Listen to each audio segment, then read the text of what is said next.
Well, good morning, everyone, and welcome to our committee meeting day.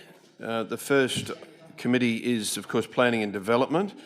And to begin the meeting, we need to call for a nomination to chair this meeting as Councillor Tim McMahon, who's nominated to chair, has a leave of absence. So can I call for a nomination for chair? Councillor Trevor? I'll nominate you, Mr Mayor, to chair the meeting whilst you're up there. Save a bit of time. Do we have a seconder? Seconded by Councillor Melissa. Those in favour? Motion's carried.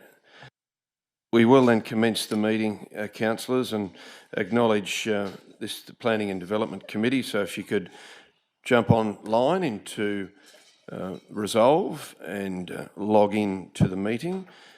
This meeting is open to the public, and we welcome those both in the room and those that are watching live stream as well. Can I acknowledge our Deputy Mayor and councillors? Welcome to you all, CEO Sal, and those officers that are in the room as well, including our General Manager, Ed Johnson. Ed, welcome to you, and we'll move to you shortly. In the meantime, though, can I pay tribute and acknowledge the Aboriginal parties whose songlines traverse these lands we meet on today, the West Waka Waka, the Guyabal, the Jarrawa and the Bingabal peoples, and pay respects to their elders past, present and emerging, for they hold the knowledge, rich traditions and bold ambitions of Australia's first people. In regarding attendance, including apologies, leave of absence and declaration of conflict of interest, there is no apology advised. However, as mentioned, there was a leave of absence by Councillor Tim McMahon, and therefore no resolution is required for that. There are two substantive items, and neither of which anyone has declared a prescribed or declarable conflict of interest at this stage. However, if there is something that crops up, even during the item, that you feel uncomfortable with, please alert me at that time. So, councillors, we move then to item number 3, which is the Local Government Infrastructure Designation, otherwise known as the LGID of the first 2026 Designation Assessment, Toowoomba Regional Sports Precinct, TRSP, Charlton, Toowoomba. And in doing so, I'll hand over to GM Ed Johnson to present this report. Thanks, Ed. Thank you, Mr Mayor, and good morning, councillors. The report before the committee today seeks a statutory decision under the Planning Act, namely for council in its capacity as a designator to make and adopt a local infrastructure designation 1 of 2026 for the Toowoomba Regional Sports Precinct at Charlton. This report has been progressed in accordance with the legislated designation framework, including the Minister's guidelines and rules, and follows a comprehensive statutory process involving technical assessment, state interest review, legal review, and public consultation. The effect of adopting an LGID is to establish a precinct-wide land use and activity right for the site, together with an enforceable schedule of requirements that governs how the precinct may be delivered over time. Importantly, the approval sought through the LGID is intentionally strategic and high level in nature, providing conceptual planning approval for the precinct as a whole, rather than detailed or finalised designs.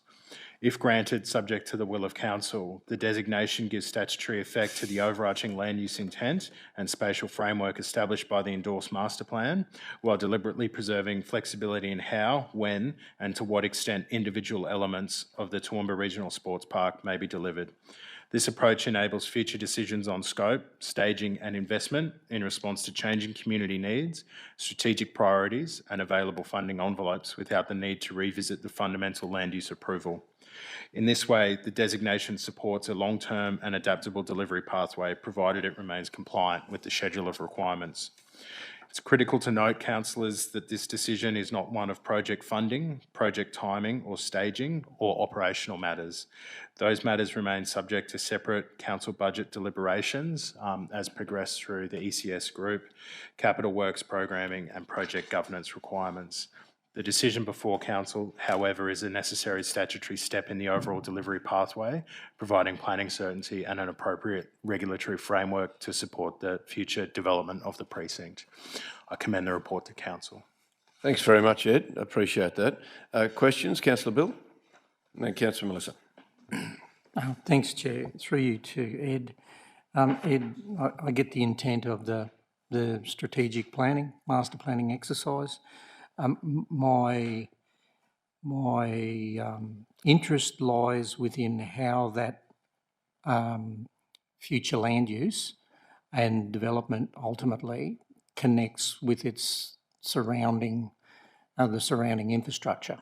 And as per the submitter's submission there, raises some good points. I may have missed something, but I'm not entirely confident that we have properly considered how that connects or speaks with those main pieces of trunk network, i.e. Public transport in the future, how that'll be provided for, bikeways, walkways, and particularly, you know, within a, say, a two kilometre or best practice planning 800 metre walking distance to this precinct.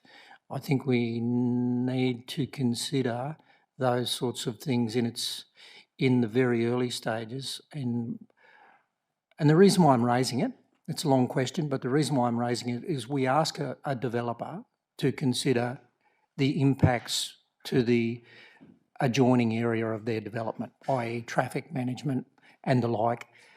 So I'm just wondering, the submitter suggests that we have probably not looked closely enough at our own policy around some of this. I'm interested to hear your comments. Thank you, Councillor, and some very valid questions. I will say at attachment 8 of the report, there's a detailed submission response that the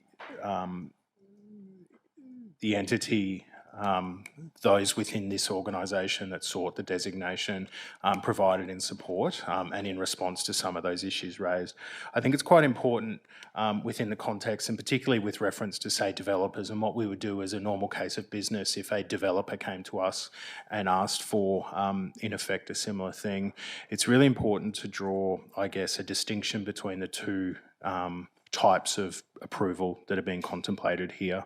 An LGID, as this is one that's assessed against the Minister's guidelines and rules and the statutory framework and constructs that calls up, most predominantly being the state planning policy, which provides a number of overarching things to consider, as opposed to a development permit under the Planning Act, which a developer would ordinarily require an approval through.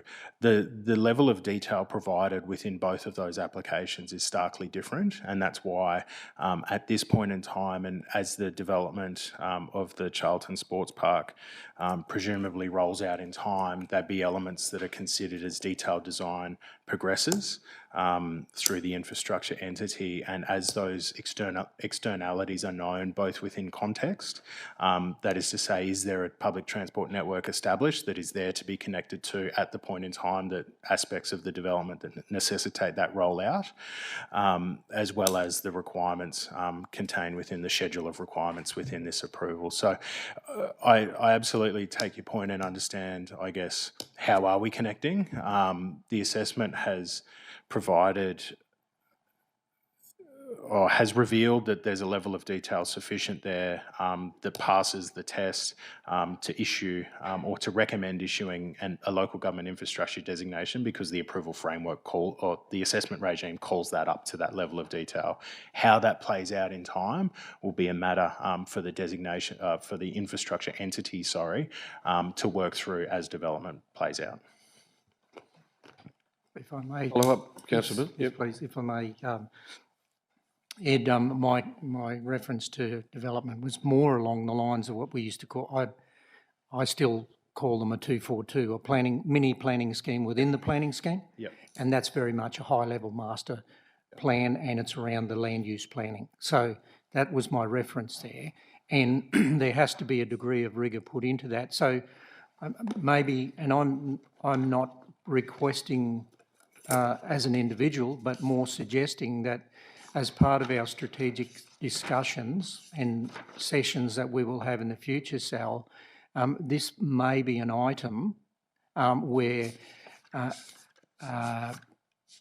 council and executive, for a start, get our heads around what this looks like and how it connects in the future. And And then subsequently, then there's parcels of work and it filters down into operational works at the end of the tunnel. So I'm just thinking that this precinct will connect in many ways, probably in ways in which we don't realise at this point, and have an effect on land use, i.e. industrial, how it connects with the other precinct out at Highfields for future state and national events. All of those sort of infrastructure, strategic positioning, how a future north-south corridor might play out with that, all of those things. I'm suggesting it's possibly a prioritised discussion around this, particularly once we approve this at the appropriate time. Is that fair or not? Yep. Getting plenty of yeses up here. Okay. Councillor Bill. Councillor Melissa. Thank you, Mr. Chair. Thank you, GM Ed, for your report. A couple of questions, if I may, that I did furnish to you earlier. One has more or less been answered, and it was about the sufficiency of consultation, given there was only one opposed submission about public transport. So I'm happy with your response with that. Thank you. My other question is that how are we, TRC, managing the inherent conflict of counsel, acting as both the applicant and the assessor? Thank you. Thank you. It's a curious one where there's been a lot of work undertaken both by what we're calling the infrastructure entity, which are those that are seeking to progress the Toowoomba Regional Sports Park project at Charlton within the organisation, and effectively the assessment entity, which is why I'm up here representing, I guess, the assessment entity and arm within this organisation. Those teams and those folks that are sitting on either side of that gap, never the two shall meet, and there's been a number of steps undertaken within the organisation to ensure that we've effectively treated the infrastructure entity as a customer of the organisation and worked through the requirements of the assessment and how that plays out to the assessment regime's satisfaction. It's a process that's envisaged by the Planning Act as well, and directly baked in that local governments can undertake this work, and provides guidance within the Minister's guidelines and rules around how that should occur and what steps the local government ought to take in terms of assessing its own work. We've also augmented that with external support where the infrastructure entity has sought to advance particular designs or engineering solutions, and we've retained council's own staff within the organisation to assess the validity or otherwise of that, as well as augmented over all of that legal advice about how we best manage those inherent challenges that do arise from time to time. But I'm very satisfied that the officers have gone through a really detailed process to understand and to make sure that we're treating this as we would any other MID, which is what this is in effect. It's just one that's advanced on behalf of the local government. Thanks, Councillor Melissa. Councillor Rebecca. Thank you, Chair. Thanks, GM Ed. This came to Council in 2022 and Council was supportive of it at that stage. Can you just explain to us, it took the better part of 4 years. Why is that, please? It has taken a number of years, Deputy Mayor. The chronology of the events is stepped out within the report, and I'm just trying to turn to the page that is. It's on page. It's within the report itself. It's within the report itself. In effect, there have been a number of design changes. Page 8 of 17. Yeah, thank you. On page 8 of 17, there's been a number of, I guess, as the organisation and as the infrastructure entity has sought to press ahead with the proposed works, as well as prioritised other aspects within the organisation. I guess the vigour in which this has been pursued has varied within the organisation, and then of course the assessment regime that's been undertaken over the top of that, as well as ensuring that external stakeholders like DTMR with their land interests in this have have been consulted to their satisfaction to ensure that the designation of this land and the recommendation to designate this land is consistent with their ambition for the land that they control within that. So it's been, I guess, a project that's had a long gestation period within the organisation, both from a designation process as well as its own life as a project within the organisation, and that reflects the time that it's taken through to get to here today. Chair, I'd just say that we're already short of sporting facilities for our community, and the timeline, I suppose, doesn't really give the community, I mean, the question will be, is this sort of going to be how long this process takes going forward as well? Because we need those fields yesterday, and it just seems like it's a real slog, frankly. So I appreciate the work that's been done and hope for smooth sailing going forward. Nick, would you like to make comment on that? Might give some context in the background, just to assist Ed, given your history of the project. Do you have with that, Ed? And then I'll go to you, Councillor Melissa. That's all right.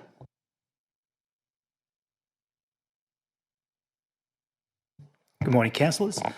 Thank you for the question, Deputy Mayor. It's a good point, and I share, I guess, the interest or concern around the length of time taken to arrive at where we've arrived at. I think GM Ed's given a good explanation of the reasons for the length of time required. I think thrown into that as well, I would say changes in key personnel over time have also, contributed to some of those delays.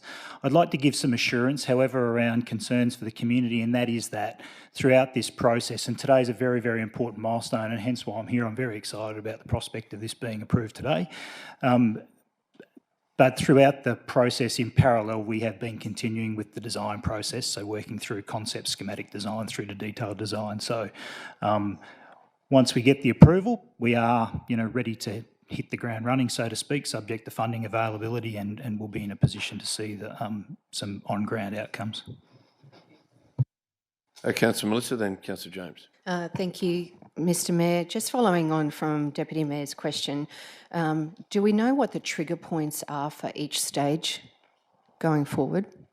Funding, demand, partnerships, etc. Might go for Nick for that one. Yep, thank you. Thank you, Mayor. Thank you, Councillor Melissa. I guess in essence, the trigger points will be funding availability. So we've done some detailed staging plans around the logical sequencing of the development, bulk earthworks, and then the development of projects, and trying to align those to the most acute community demand around sporting facilities. We could deliver the project very quickly if the funding was available, but we've tried to anchor that staging so that it can be flexible and respond to funding as it becomes available. So that really is the key trigger point. Councillor James.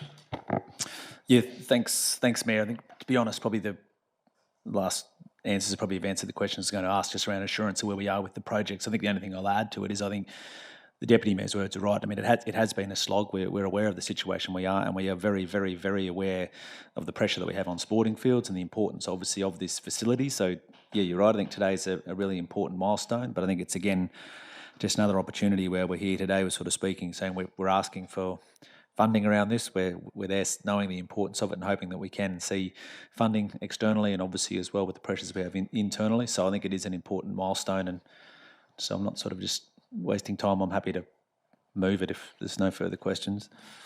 Happy for you to move it. I might just make a comment, Nick, while you're here, and to emphasise that this council has approved through state and federal government funding a request for $30 million each in their budgets, to be announced in May and June, respectively, coupled with $24 million from council, if my memory's recalling correctly. So it's an $84 million for the first stage of this. That's the trigger point. That is the trigger point. There's no doubt about it. So whenever we get an opportunity to talk with state members or federal politicians, that's the message quite clearly, that our community is screaming out for this. And of course, the project itself is estimated to be a $300 million project, if my memory corrects me. So, it's a big project for our region, and it sets us up for the next 50 years or so as well. James, you're happy to move it? Moved by James, seconded by councillor Rebecca. Those in favour? Sorry, anyone going to debate? Like a question, probably GM Nick. A question? Yes, please. Sure. James, We'll do that. We've got a mover and a cut me seconder, off so it is on the pretty quickly. table. Yeah.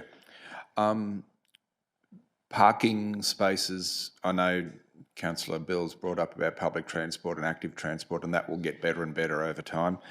Parking spaces within the complex, that's part one of the question. Part two, obviously the road in and out will be constructed because that's got to do it. I've seen one way in, one way out, double way in, double way out. How is it going to affect the Gary Junction road when traffic probably coming out more so than going in? Thanks, councillor Trevor. Well, Nick, you happy to take that one? I think Ed's Or probably Ed's going to? well placed. He's got the details right in front of him there. His microphone was on before yours, so I'm assuming that he's up first. We're Good on you, Ed. racing to it. Thank you, councillor. Within the context of the assessment regime that was undertaken, there are a number of requirements within the schedule of requirements that talk specifically to car parking and the requirement to construct that in accordance with the relevant Australian standards, as well as undertake a boulevard design, a civic promenade design, sorry, so that will assist in terms of managing some of those externalities as the funding envelopes dictate and as the design imperatives progress through the development of this infrastructure out at Charlton. Yeah, just, you know how traffic is, sporting fields, they seem to accumulate a lot of cars. So, yeah, and particularly when the game's all finished. Nick, you happy to make a comment as well? Yeah, would like to make a comment. Thank you, Mayor. And it's a good point, well landed, Councillor Trevor. We understand the pressures on parking, and we see it in the existing facilities throughout the city now. So it's at the centre of our thinking when it comes to planning and design, as is the access to and from the facility. You can see the two access points, main access points to the east of the facility off Gowrie Junction Road. A lot of thought and planning's gone into the traffic impacts of that and ensuring the design's adequate to cater for those movements. Work in progress. Thank you. Very good. We've got a mover in councillor James, second to councillor Rebecca. Is there any need to go into debate? No need to go into debate. Those in favour? Carried unanimously. Thank you very much, Nick. Round of applause. Good on you. Very good. Good to see you excited and enthused by it, Nick. Well done. Been a long time coming. I know we started this journey a long time ago, actually. So let's make it happen. Councillors, we move to item number 4 now, which is the MCUC 2023-4579C, Assessment of Change of Application for Material Change of Use, Code Intensive Horticulture, Blueberry Farm, located at 9203 New England Highway, GM, Queensland 4352. Hand straight over to you, Ed. Thank you, Mr Mayor, and good morning again, councillors. The report before you today concerns a request by the applicant to change an existing approval for a blueberry farming operation at GM.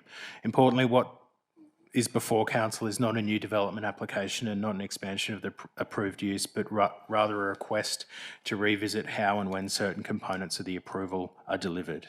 It's noteworthy that there are other processes that council is involved in with relating to this land through the compliance team, and it is important to distinguish these activities and note that in tabling this report and the recommendation to council today, officers have assessed the change application independently of those activities as required by the Planning Act. The applicant is essentially seeking changes that fall into 3 parts. They are 1, to stage the development so that all aspects of the approved development are to occur within stage 1, with the exception of a packing shed to be delivered at a later point in time. The second aspect of the change is to remove the requirement to seal Perkins Flat Road, and the third aspect being to delay both road upgrades and on-site parking for Carl and Connolly Flat Road and the internal site car parking and manoeuvring areas until just prior to produce is exported from the site. Officers support the staging of the packing shed and are comfortable that this part of the request falls within the extents of a minor change as outlined within the legislation. Allowing the packing shed to be delivered as a second stage reflects the internal logistical realities of the operation and does not introduce or exacerbate external impacts in and of itself. That is to say, it does not significantly increase impacts and does not change the approved use and does not remove requirements Council originally placed on the development to manage the effects of the development itself external to the site. While officers have recommended supporting the first aspect of the change application, we have recommended refusal of the second and third components. That is the removal of the requirement to seal Perkins Flat Road and the deferral of other road and car parking requirements to a later point in time. Reason for this is Council imposed road upgrade and parking conditions at the time of the original approval for a reason. Those requirements have not changed, and the effects that were originally sought to be ameliorated in the conditioning and timing of those conditions would be watered down if removal and deferral of the road and car parking requirements were supported. The approved development places demand on the road network that requires upgrades to the network to cater for the development. To defer those requirements to a later point in time, on the face of it, may make sense. However, the trip generation and impacts would be borne during the intervening period on the external parties to the site. Between the commencement of the operation, and staff would be attending the site during commencement of the operation, and the eventual exporting of blueberries on the site. Further detail on the rationale and consideration of the officers is contained within the report itself, and I commend the report to Council. Thanks very much, Ed. Councillor Melissa, then Councillor Trevor. Thank you, Mr Mayor, and thank you, GM Ed, for the report. A couple of questions, if I may, which I again did furnish to you. I'll just start with the heavy vehicle ones to start with. Are the roads currently fit for purpose for heavy vehicle traffic? And what do we believe is the expected vehicle mix, i.e. cars v trucks v B doubles? And then what is the safety risk if the roads are not upgraded before operations commence? Thank you, Councillor. I'll begin with the last one first, if you'll permit. The requirement to upgrade the road network to cater for the development is one that's born out of both compliance with our road design standards and safety requirements. So it is the officer's opinion and the engineering officers that supported this assessment's opinion that there would be safety risks associated with progressing without the upgrades, given both the trip generation for vehicles, both cars and heavy vehicles.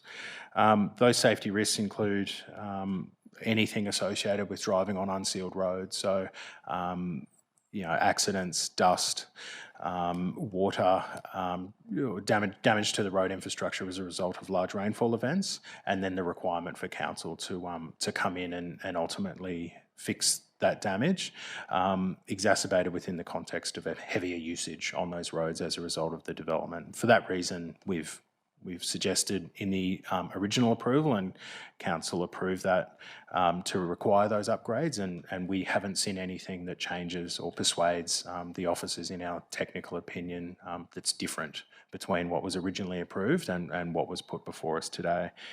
In terms of the vehicle splits, within the original approval, from October to March, it's estimated there would be 52 truck trips. Within April, 28 truck trips. From May to June, 63 truck trips. And from July until September, 156 trips of trucks.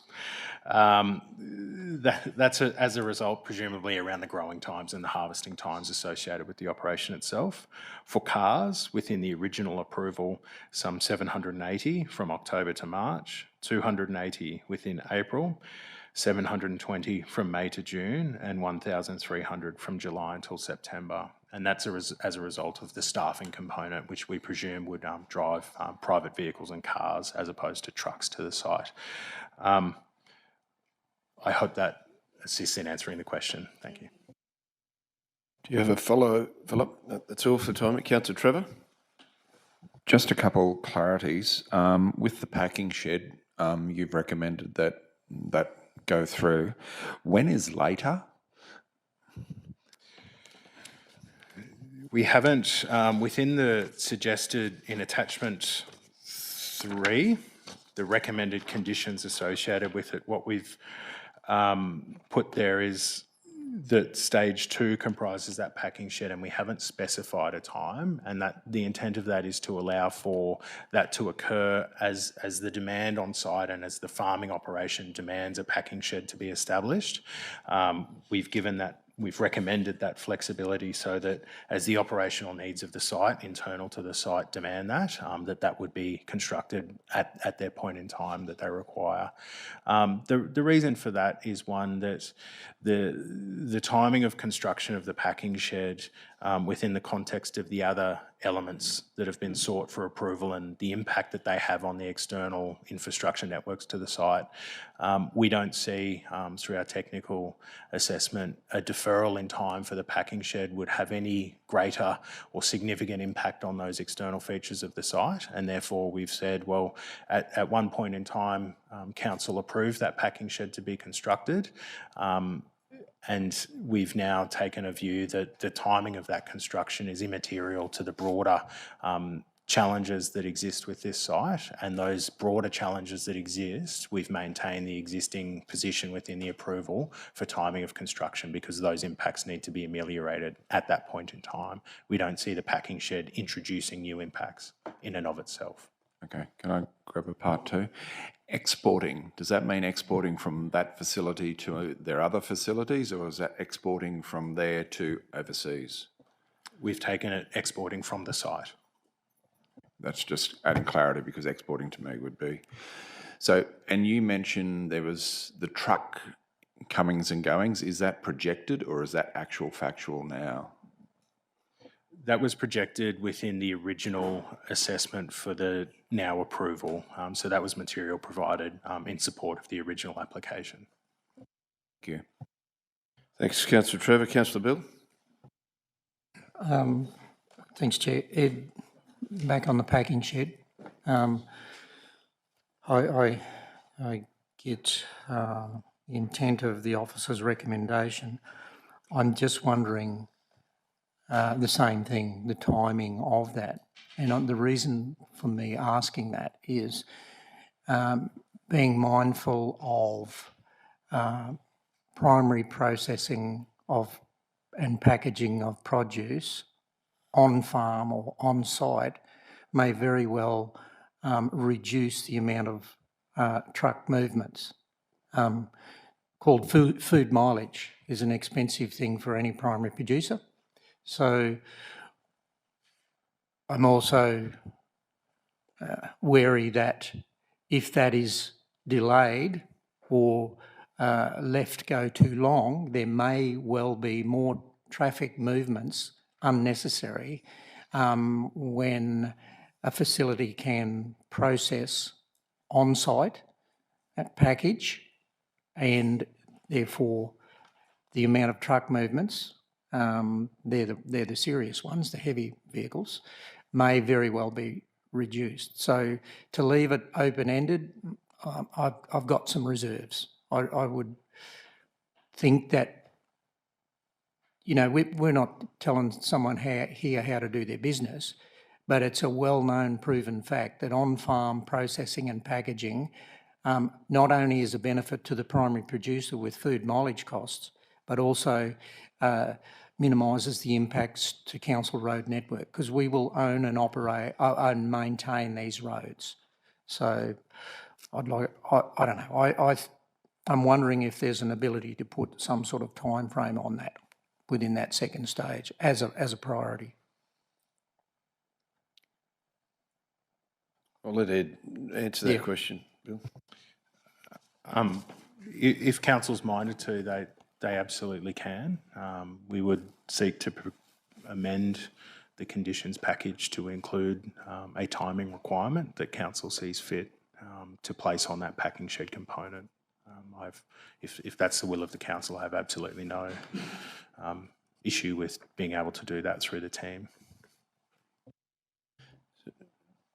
You want to follow up? So yeah, look, I'd take some guidance on that as you are your team as the assessors, and I put it out there to my colleagues as a suggestion. If majority don't feel to do that, then that's fine. I'm happy to accept the will of the room. But I feel as I've pointed out a fairly clear point of both minimal impacts to future council operations and expenditure as far as, and also potential benefits to the producer. I guess just as an observation, and you mentioned it, Councillor Bill, as to how we would assess or dictate when that timing would be, you know, within that operation. So from an officer perspective, I wonder, Ed, how you would do that. I think to address the very valid points that you've raised, Councillor, I would suggest politely that it would be amended to have stage 2 must be completed prior to the exporting of produce from the land.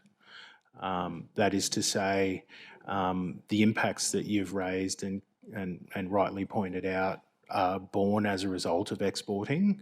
So if we can require that to be dealt with prior, then that's how I would seek to progress, if it's the will.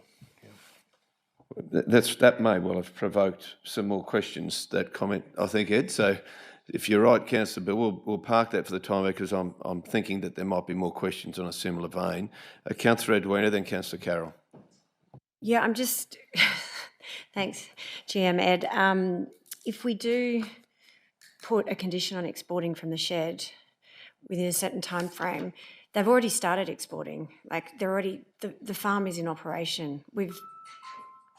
There are blueberries being grown currently, and they are going to market. They are being produced. So is it kind of null and void? I don't know. It comes back to my sort of, dare I say, opening comments that the officers have assessed this independently and are required to assess this independently of the other elements that are being progressed on this land.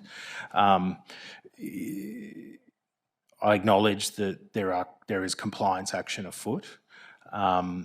The changing of conditions goes some way to addressing, the changing of the timing for the packing shed goes some way to addressing those compliance actions, but there are more, what I would call more substantive elements within the dispute relating to compliance on the site.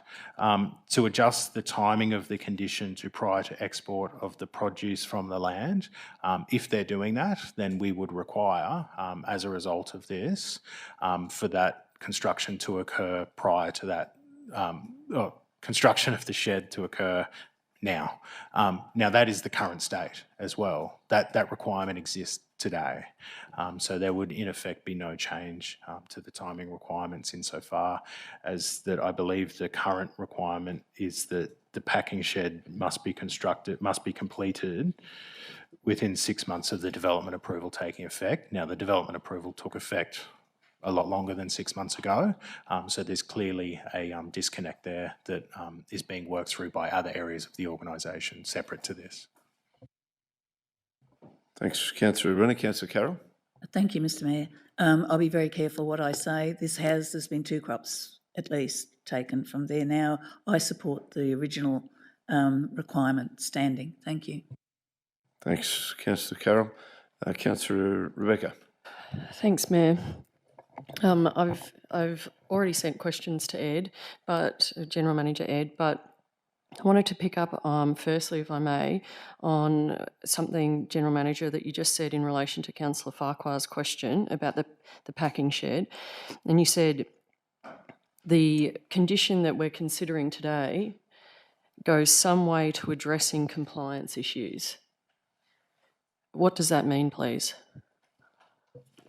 Thank you for the question, Deputy Mayor. The condition as it stands today is condition 1.2, which reads, unless otherwise approved in writing by council, construction of the packing shed as shown on the approved plans must be completed within 6 months of this development approval taking effect.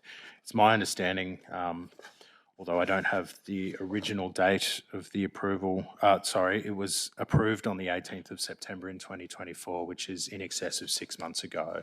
So it would be alleged by this organisation through other areas that they're in breach of that condition, and the change application that's being progressed by the applicant is one that would seek to remove that aspect of non-compliance with their existing approval.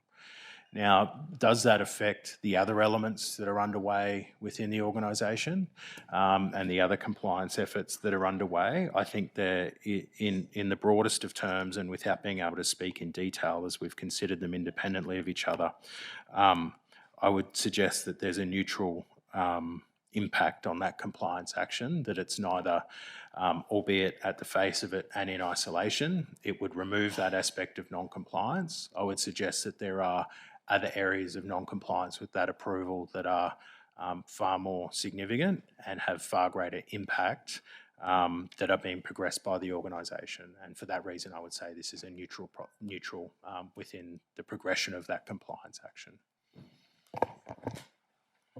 Thanks. So the question that I'd actually sent to you yesterday in advance notice, understanding that the planning approvals are considered independently to compliance. The question that I had raised with you yesterday was, does approving the packing shed with this different timeline invalidate or diminish compliance action in regard to commencement of use? Because its construction is timed to indicate use. And from what you're saying, yes. But correct me if I've misinterpreted you. I would say within the context of all of the compliance action relative to the approval, that this aspect is neutral in regard to that broader effort in isolation and read in isolation of itself. So if compliance action related solely to the packing shed and the timing of construction, then it would diminish our effort. But there are, as I mentioned, other aspects of compliance being pursued. Tied to the commencement of use. Correct. Right. Namely the external road construction and upgrades.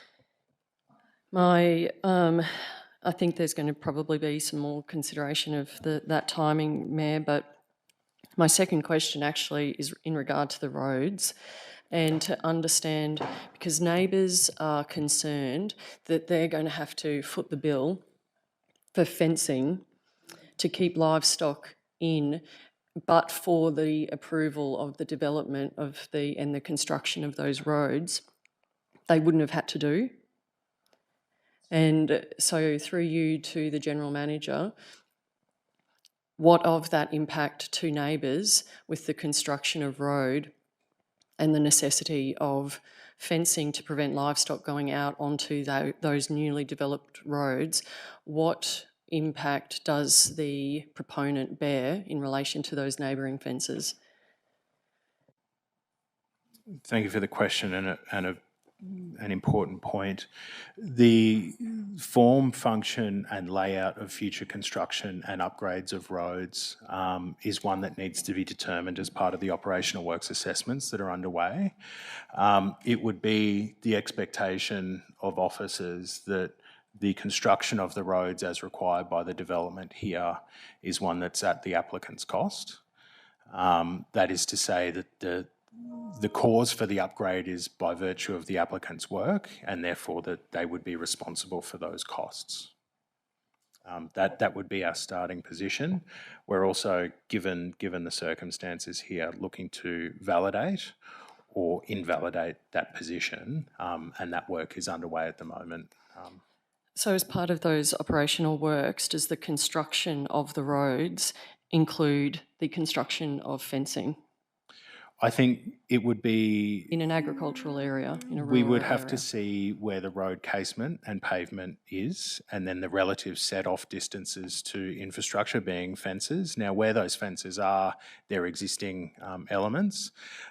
It would be my understanding and expectation that the assessment of the detailed design factors in the existing conditions within the road reserves.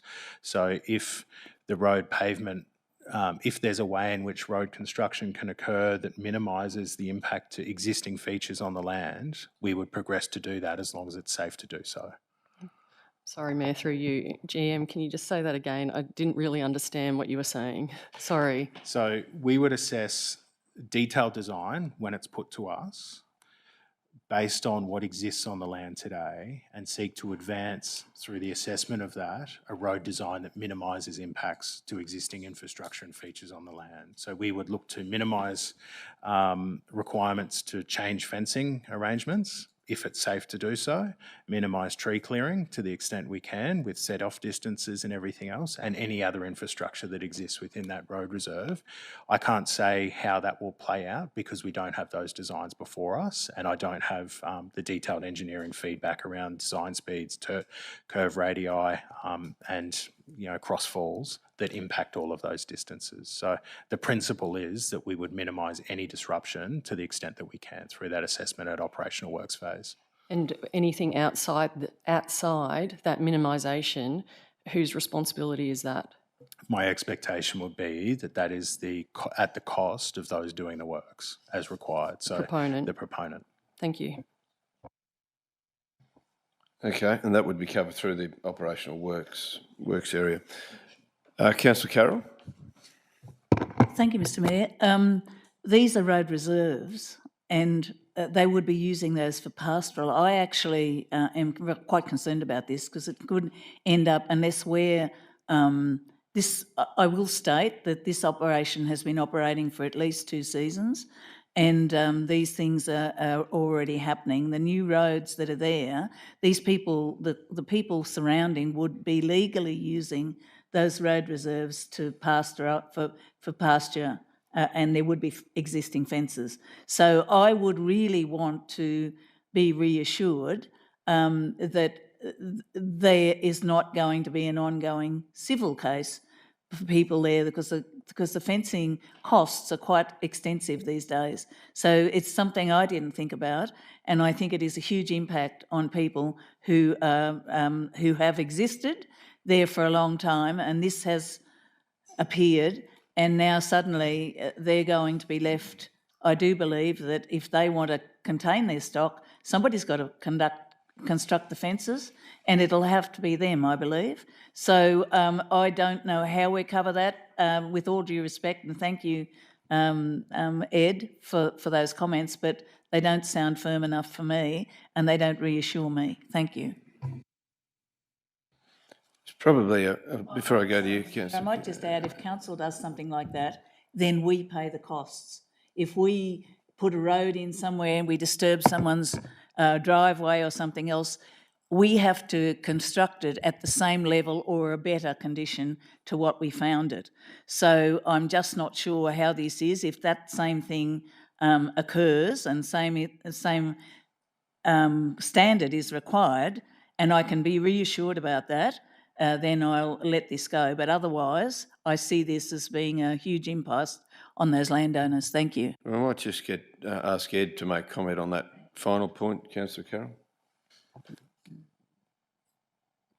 It remains our expectation that if someone is triggered if a proponent is required to upgrade a road, the upgrade and the associated works with that upgrade is at the proponent's cost. If that includes fencing, if that includes any other change to the existing scenario, then our expectation is that as it is on our own infrastructure upgrades, that is at the proponent's cost. There are conditions 56 to 59 talk to damage to services and assets. Now that references most overtly council services and assets. If council's looking for additional certainty, then it's quite welcome to insert, particularly relevant to the neighbouring fencing, then council's quite open to inserting another condition here to specifically deal with that issue. We can certainly do that when we get to that point. Councillor Gary? I think, if there's an existing fence there, I don't see any concern.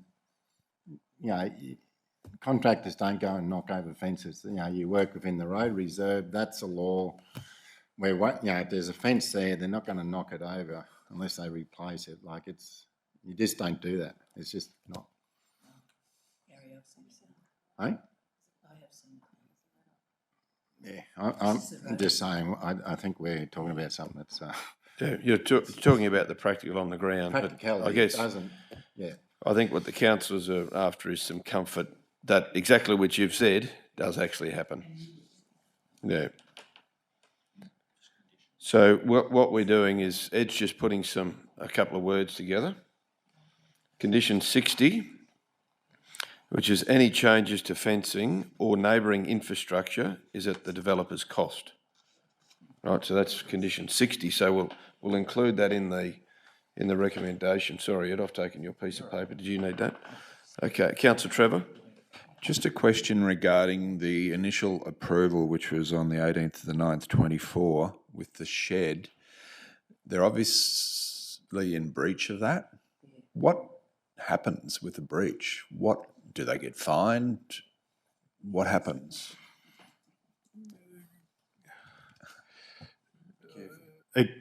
Yeah. Again, councillors, I don't mean to sound difficult, and please don't interpret this as me being difficult. Compliance or otherwise with the conditions as they stand in the existing approval has no bearing and can have no bearing on the recommendation that officers have put to council and the decision that council has made. Now, the effect of what the recommendation is here before you would remove the alleged non-compliance with the packing shed component that is currently in dispute. Okay, there's an answer there, but a yes or no. Yeah, so if we go with what we've been put to us today, that just removes everything there, technically. Relative to that aspect of the compliance action that's underway. Yes. With the roads, is there a time frame being put in there? What? Prior to the site use commencing. Okay. Okay, so that could be... It's alleged that they are required to have upgraded that, and they needed to do that, I believe. It is alleged by the organisation that they're in breach of that condition, and the effect of the recommendation before you does not change that. Okay, thank you. Councillor Rebecca. Thank you, Chair. The Councillor Trevor's question about the timing of the construction of roads and its linkage with commencement of use raises questions then about whether or not a condition that is approved by council in regard to the packing shed is contradicting other conditions of council that are dependent on the commencement of use. If we are saying that you have to build these roads when you commence use, and you have to build the packing shed when you commence use, but you don't have to commence the packing shed, you don't have to build the packing shed until some future date, how do we have any control on when the roads then get built? I follow your logic, Councillor. The requirement for the way in which the conditions of the approval are structured are relative to the individual aspects. So there would be no, it doesn't split out, for lack of a better term, or defer other elements to a later point in time when the primary purpose of the condition relative to the roads is to undertake that at a point in time.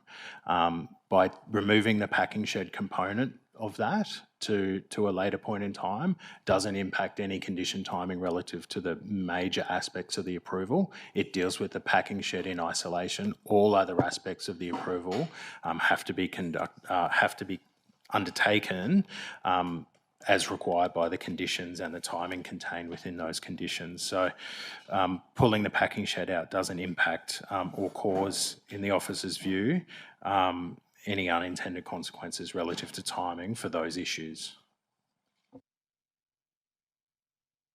So, councillors, is there any further questions? Councillor Trevor? I still believe there should be a time frame, both on the road, because once the road is constructed, there is, but there isn't, and the shed, it all goes in sync with each other, because they've been operating, I believe, or people have said, for 2 years, and they obviously are harvesting and exporting from the site to some degree now. Should the shed be part of the time frame along with the roads to get it all in sync so that they can operate properly, keep the neighbours happy, all that type of stuff?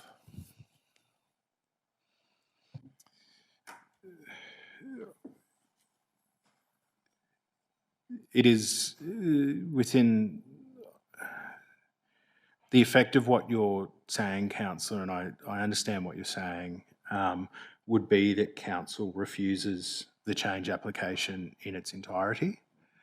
And that would negate any ability for council to impose the condition or clarity within a condition relative to fencing.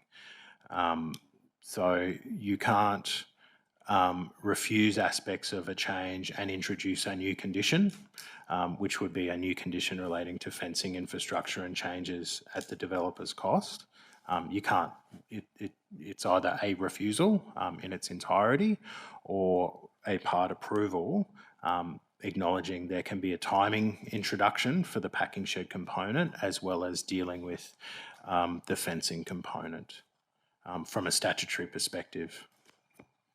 So could I just make a suggestion, perhaps just to get some interest from the room? That is that you do put a time frame on the packing shed of, say, 3 years from when the approval was given, which was in 2023, wasn't it, or 2024? So you've got a time frame equal to what now plus that time of 12 months or whatever it may be. However, you refuse the roads, which was effectively needed to be built, so they would have to build that now. So there's no time. That needs to be built. The packing shed, you say 3 years from the approval, and just confirm that was the 18th of September 2024, which would make it 18 September 2027, which is next year, a couple of months away from next year. Is that a reasonable basis to? I'm just throwing that up there as a concept. Councillor Rebecca? Thanks, Mayor. The question with that would be, then does that trump requirements tied to commencement of use? Because we might actually get a situation where roads, etc., packing sheds, etc., are delayed even further because instead of saying you have to do it at commencement of use, we're saying September 2027. That might even be a longer time frame. So it might actually be that commencement of use is in their commercial interests and therefore that's the greatest motivator. That is a question through you to the General Manager. If we were to follow the Mayor's logic, the 18th September 2027 component, the timing component, would only and specifically relate to the packing shed component in and of itself, and all other aspects must be as they are. So I can provide a draft condition on that. Change. Well, I would have thought just in the motion, if you've got the motions there before you, it says extent is that changes to introduce staging to the development to allow the packing shed to be delivered as part of stage 2. We would change that to allow for the packing shed to be delivered by 18 September. Yeah. Must be completed. Yeah. Yeah. So that's just to get us through this path, and we can go into debate. We're happy to, if you're confident enough to put it up on the screen. Noting this was a a recommendation from officers, we can make that change on there, and Deanne will do that. And we might just see if we can get someone to put it on the table and go into debate and move through it if that's required.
Just for my own selfish benefit, why have we added subsequent grammatical changes for a new condition? Just can you explain that? That's because we'll need to renumber existing condition 60 onwards to allow for the insertion. Yeah. Okay, Yeah. I've got you. Yeah, but rather than grammatical, probably numerical changes might be better. Yep. Yeah, that would be good.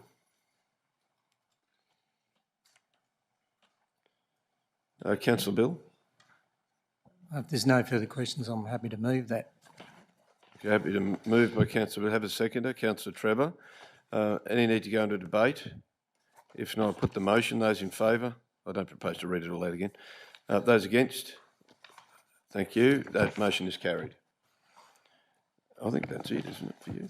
That does conclude the Planning and Development Committee meeting. Councillors, thank you very much. I ask you to remove yourself from the meeting or leave the meeting in board view, and then we'll go directly to Water and Waste Committee. Thank you.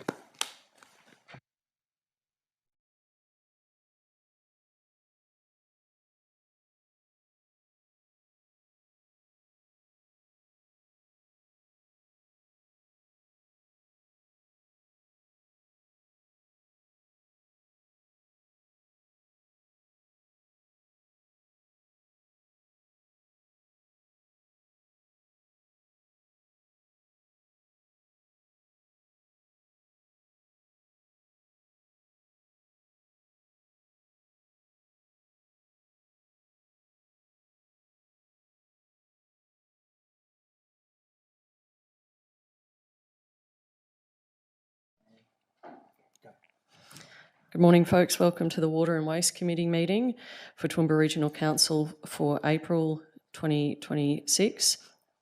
This meeting is open to the public and will also be live streamed. Councillors, if you could please join the meeting in board view.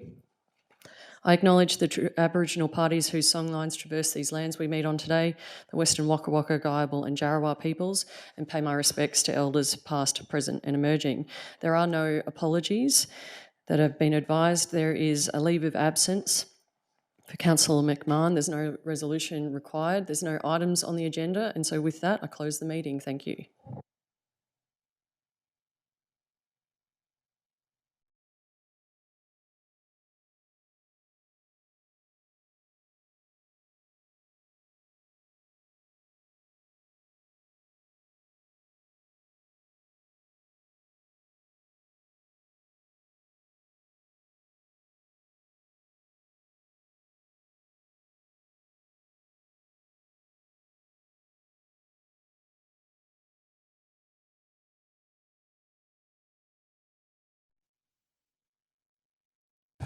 Good morning.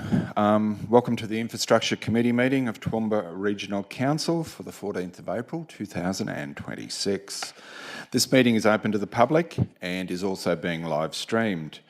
I would like to thank all those people in the room today and acknowledge everyone watching on Council's social media channels. In opening the meeting, I wish to acknowledge the Aboriginal parties whose songlines traverse these lands we meet on today.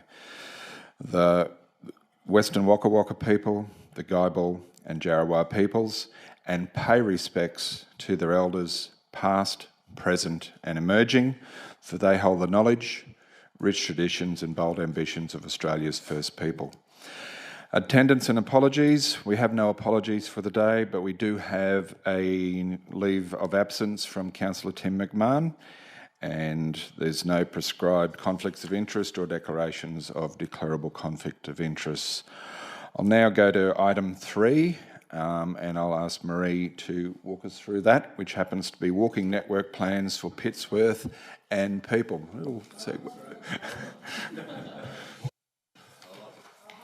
Thank you, Chair, and good to start with a pun.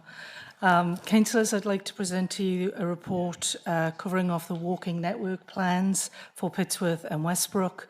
If you remember, these came to you in information sessions back in November and January, and in February the reports were endorsed by our Regional Active and Public Transport Advisory Committee, and I'll take the report as read. Open to any questions through the Chair. Councillor Melissa and then Councillor Edwina. Thank you, Chair. Thank you, Acting GM Marie. Just a few questions that I did furnish to you earlier. Thank you. I'll just start with a couple and see if anyone else has questions. So just first question was, how will these projects be prioritised against other regional demands to ensure equity across the region? And what is the engagement plan to keep communities informed on progress and staging? Thank you, Councillor Melissa. The current prioritisation within the reports is actually a community prioritisation. They determined which they felt were high priority, medium and low priority projects. The next steps for us are to take these with the other walking network plans and put them together with our existing footpath development plan and actually do a whole of region assessment and prioritisation to try and remove duplicates, because there are things in multiple programmes at the minute, and actually get a consolidated approach across the whole region. In terms of community feedback, at this stage none of the work in these reports is funded, and the plan is once we have them endorsed and with TMR and the work is done to consolidate them together. As items are funded, we'll undertake the standard consultation through design and then prior to construction starting. Councillor Edwina. Thank you, Chair, and apologies for not providing this on notice, GM and Marie. Marie, sorry, not AM. I just noticed on page 5, attachment 1, there's funding of 50,000 to be matched by us, I believe. What's that to be used for? Because I can't imagine that would go very far. I believe that's the actual grant that was given to do the network plans. So this is a grant, these are partially funded from a grant from TMR to actually develop the plans. Thank you. Oh, so it must be in the report agenda. Sorry, not attachment 1. Okay, thank you. So we don't have any budget for this, or does it come from the state? The actual preparation of the plans was grant funded 50-50, so we paid half of the cost, TMR paid half of the cost, but that's just the preparation of the plan and the planning that was undertaken to do that. None of the actual projects in the plans are funded at this point. Okay, thank you. Councillor Melissa. Thank you, Chair. Acting GM Marie, do we have measurable safety or usage targets tied to the implementation? No, there are no targets specifically requested by TMR, and we don't have any. It tends to be community-driven prioritisation. Safety does come into it, but so does constructability. So there's a number of factors, but no targets placed on us insofar as the document's prepared. Okay. So another one, if I may. So given that, what weighting was given to community feedback versus the technical data in determining the priorities? Within these documents, it's entirely community priority driven. There's been no engineering assessment or deliverability assessment done on any of the projects at this stage. Thank you. And last one, if I may. Are there any quick wins that we could deliver in the next 12 months to demonstrate momentum to the community? We don't know at this stage. The next step is to start doing some engineering rigor to see if there are ones that can be delivered quickly. And the understanding we already have the footpath development plan with prioritised projects already identified. Thanks, Councillor. Any further questions from the floor? So, Councillor Bill? Just a quick comment, if I may, Chair. Yep. Marie, thanks to you and the team. This is a good prospectus, I call it. It gives us somewhere to head, gives us somewhere to sequence our funding in future budgets, but it's also, may I suggest, while it's our core business, but there are a lot of proponents around. We're in a growing region, and large proponents and large infrastructure projects happening outside of council, where this may be an avenue for us to present this prospectus to those developers. I'm not talking about housing developers, I'm talking about energy developers and the like, where they might want to contribute to improving the amenity of local communities. And this is one way in which they may wish to contribute. And it's good to have a prospectus to put in front of these sorts of people and organisations and entities. So thanks, well done. No, thanks. So we do have a recommendation on the books here or the screen. Do we have a mover for that? I'll go Councillor Carroll and then Councillor Melissa. I'll put that to the floor. All those in favour of the motion? Thank you.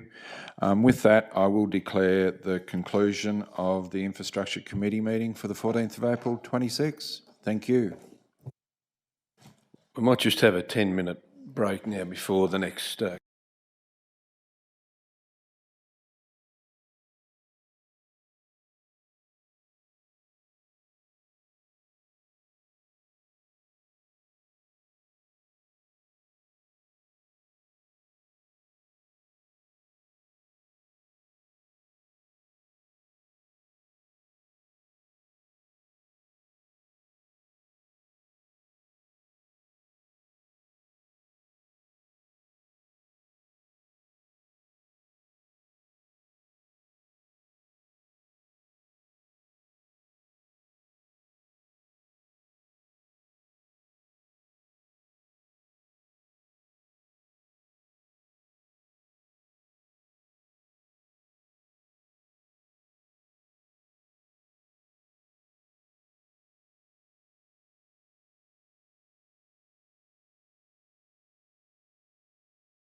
Well, good morning, councillors. We will resume the meeting. So I'd like to welcome you to the Environment and Community Committee meeting of the Toowoomba Regional Council for the month of April.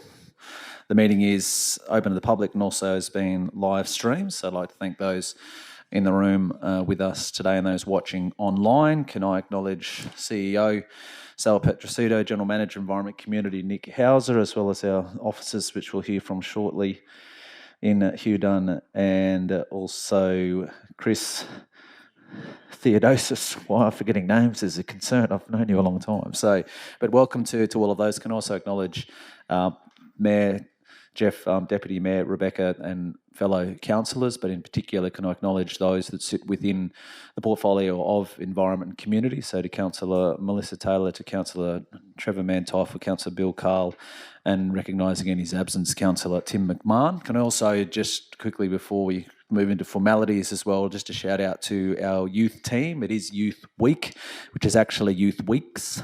So further activities this week. There's 3-on-3 basketball, I think tomorrow. There's been glow parties. There's activations in parks. There's photography workshops right across our region. And the great part about all of this is that they are run by our youth leaders and by our youth putting on events and activities for our youth, which is really important. And whilst there is absolutely a fun element to the activities across school holidays, it's also an important sense of belonging for our youth, which is something that we're very passionate about here at Toowoomba Regional Council, and we see that, of course, through our Youth Advisory Committee and through our youth leaders themselves. So a big congratulations, Nick, if you can pass that on, obviously, to the team. As I said, it's a big effort putting on a lot of these events. And as I said, the great part about it is that they are run by our youth, for our youth, which is a terrific initiative. So so further activities that continue throughout this week. Councillors would like to acknowledge the Aboriginal parties whose songlines traverse the lands that we do meet on today, the Western Waka Waka, Guyabal and Jarrawa peoples, and pay respects to their elders past, present and emerging, for they hold the knowledge, rich traditions and bold ambitions of Australia's first people. Item 2 is attendance, including apologies, leave of absence and declarations of conflict of interest.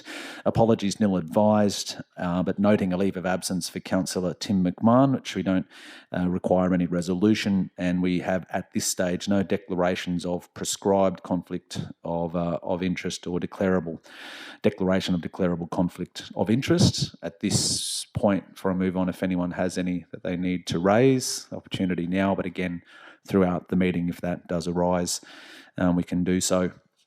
So we have one item on the agenda, and it is one that is in confidential. So I'll move to close the meeting, but before doing so, just the reasons behind it is the report discusses matters relating to business for which a public discussion would be likely to prejudice the interests of local government or someone else, and therefore it is recommended that the meeting be closed to the public in accordance with section 254J, negotiations relating to a commercial matter involving the local government for which a public discussion would be likely to prejudice the interests of the local government of Local Government Regulation 2012. So they being the reasons. So councillors, can I have a motion to go into confidential? Moved by Councillor Carroll, seconded by Councillor Gary. Those in favour?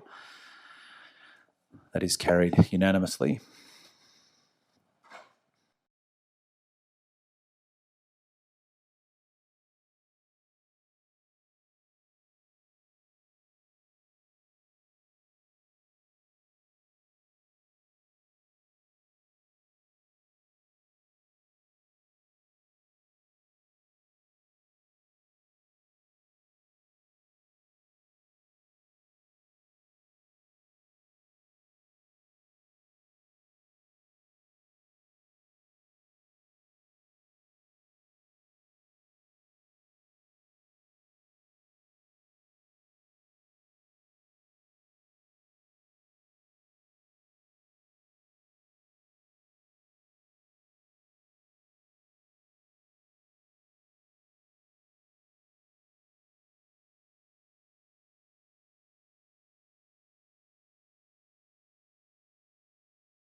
Thanks, councillors. So we will resume the Environment Community Committee meeting for the 14th of April. Now, the item we are referring to here, item 4. Now, there is a motion. It is lengthy, so we might just scroll through that, please, Deanne, slowly, so people have the opportunity to read it. It is in numerous parts, so there are 8 parts to it overall. So, but the intent of it is there. So as you can see, there's 3, item 4,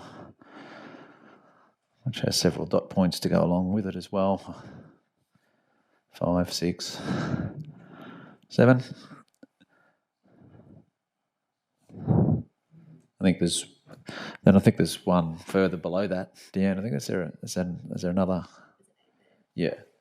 Oh, apologies, I couldn't see it behind there. So, councillors, yes, and for those watching online and going through that's the motion that we do have before us. Do I have a mover of that motion? Moved by Councillor Melissa, seconded by Councillor Gary. Anyone wish to go into debate? Noting we are in open session. So do we need to go back into confidential or?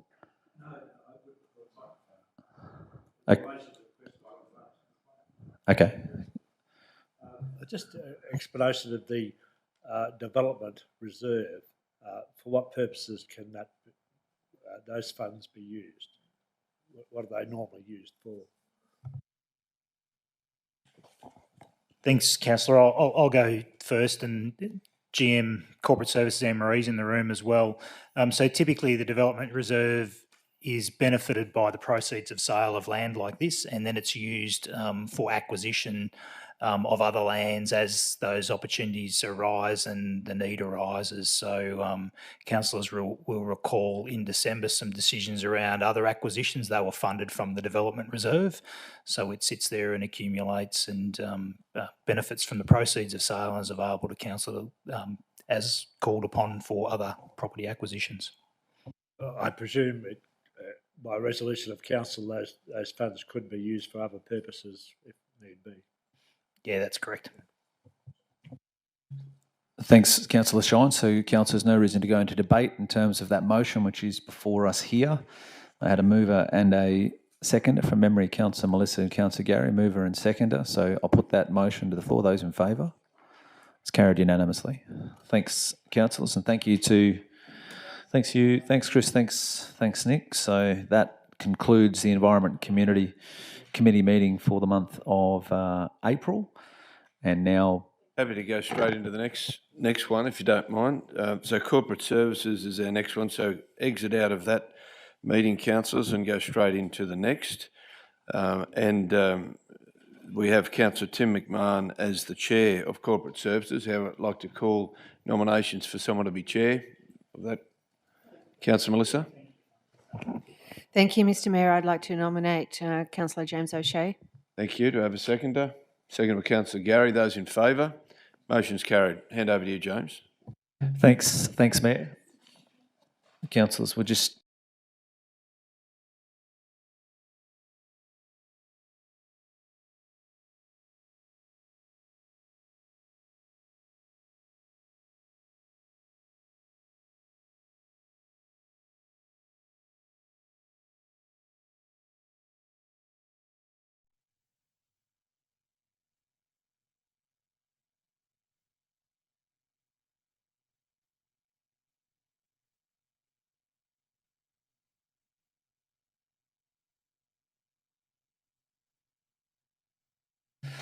Good morning, councillors. So we will move to the Corporate Services Committee meeting of the Toowoomba Regional Council for the month of April.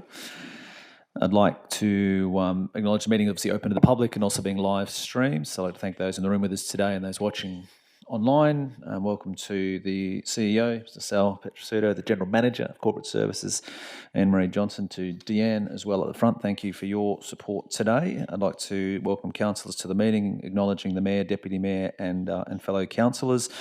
I'd like to begin the meeting by acknowledging the Aboriginal parties whose songlines traverse the lands that we do meet on today, the Western Waka Waka, Guyabal and Jarrawa peoples, and pay respects to their elders past, present and emerging, for they hold the knowledge, rich traditions and bold bold ambitions of Australia's first people.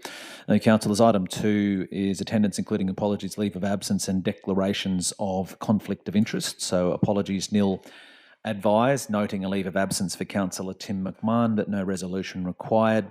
At this point, there's no declaration of a prescribed conflict of interest or declaration of declarable conflict of interest. I'll pause at this time if anybody has anything that they feel the need to raise. If not, obviously, as we move throughout the item, if anything comes up, feel free to raise it. So, councillors, that'll move us straight to item 3, which is the 2026-27 Register of Fees and Charges. So I'll hand over to the General Manager. Thank you, Chair. Good morning, councillors. So the purpose of this report is to present for your consideration the proposed 26-27 Register of Fees and Charges. We've had some extensive consultation around the fees and charges, including a council information session on the 3rd of March. So the feedback received from you has been incorporated into the document presented here this morning. So I'm happy to recommend that the Register of Fees and Charges and the Register of Cost Recovery Fees and Charges for 26-27 financial year are adopted. Thank you, General Manager Anne-Marie. Councillors, any questions on this particular item? If there are no questions, there is a motion before us, which I will read, and that being that Council adopt the 2026-27 Register of Fees and Charges and the 2026-27 Register of Cost Recovery Fees and Charges, both with an effective date of 1 July 2026 and concluding on a date of subsequent council resolution varying the relevant fee or charge. Do I have a mover of the motion? Moved by Mayor McDonald, seconded by Councillor Gardner. Does anybody wish to go into debate? I'll put the motion. Those in favour? Carried unanimously. And that is the only item, so I will conclude the meeting. Thank you, Anne-Marie. Thanks, CEO. So I'll hand over to Councillor Farquhar with Economic Development.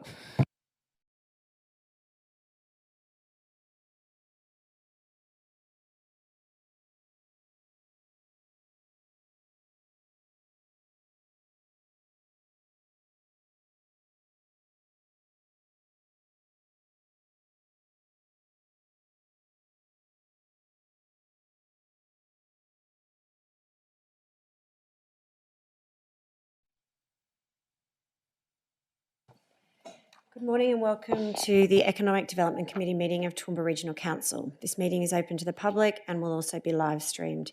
I'd like to thank those of you in the room with us today and acknowledge everyone watching via Council's social media channels. Reminder, councillors, to click Join Meeting in Board View. We have no apologies advised, and I'd like to note a leave of absence for Councillor Tim McMahon. No resolution is required. And as we have nothing on the agenda today, I'd like to conclude this meeting. Thank you. Good day.